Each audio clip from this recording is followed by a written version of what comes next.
Hey everyone, it's Dave over at Maker Dave channel. Today I wanted to do a video on the Cr-10 Smart. I just got mine yesterday. Obviously there's tons of unboxing and setup videos. This video is more about how to tune the machine to get some good prints out of it. And just to do some basic checking that you might want to do if you happen to have one of these machines. So right off the bat, like many other users, the auto bed leveling isn't working very well. So some things you need to do right off the bat. As soon as I got my machine, I unpacked it, I connected everything, and then I went and got the latest firmware, which this time was September 10th, 2021. I grabbed the latest firmware, I flashed the machine via the SD card, very easy, micro SD in the LCD display. You take it off, open it up, there's a port, plug it in, and then just go ahead and flash that as well. Did all that, changed the GUI for the self-leveling. You don't get that little pretty picture of 4x4. Creality's now just has a start and it gives you percent complete, and they went from a 4x4 grid, which was 16 probing points, to a 5x5, so 25 probing points now. So that was the first improvement, obviously, for their bed leveling. I went ahead and did an auto bed level, and it looked like it did pretty well. I started with one of their test prints and it was garbage. It actually etched into the glass. Kind of disappointed there, so I did it again. I did an auto bed level. And I noticed that when it was moving the build plate on the Y direction, it was clicking.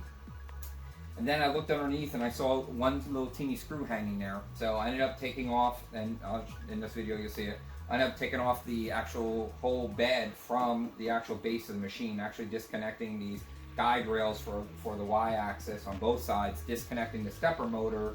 I did leave the bed heater connection still there, and actually tilted up so I could get to the bottom. And what I found was that the actual where the carriage connects to the belt, there's two little screws that hold that connection to the actual carriage.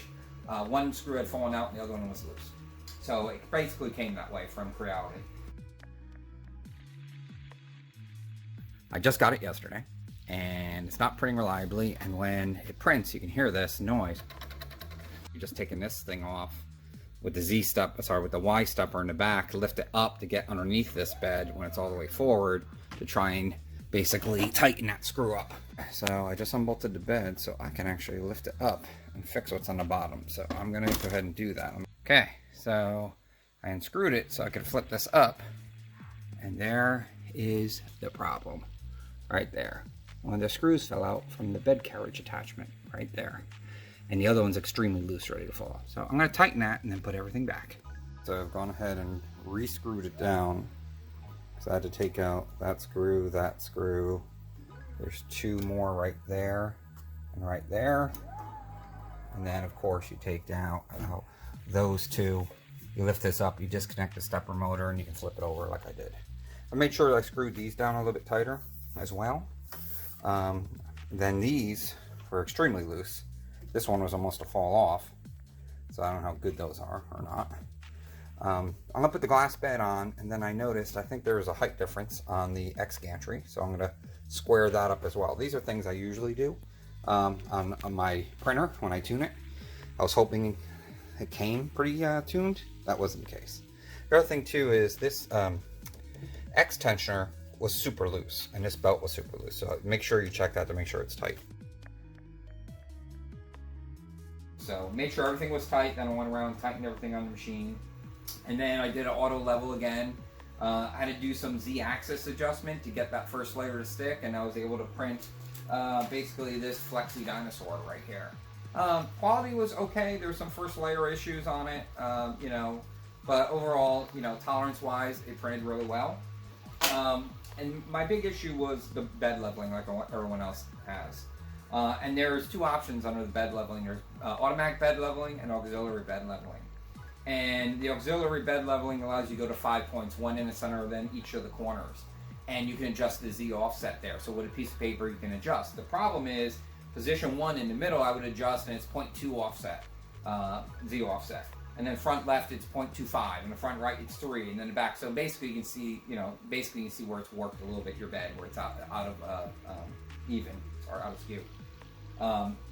Problem is, you can go to each one, set it, and then do it again, and the Creality the last spot that you set the Z-axis offset for is the one it uses at each location. There's no way saying this corner, use this Z offset, this place, do that. It doesn't work that way. And I've done it multiple times, it doesn't work that way.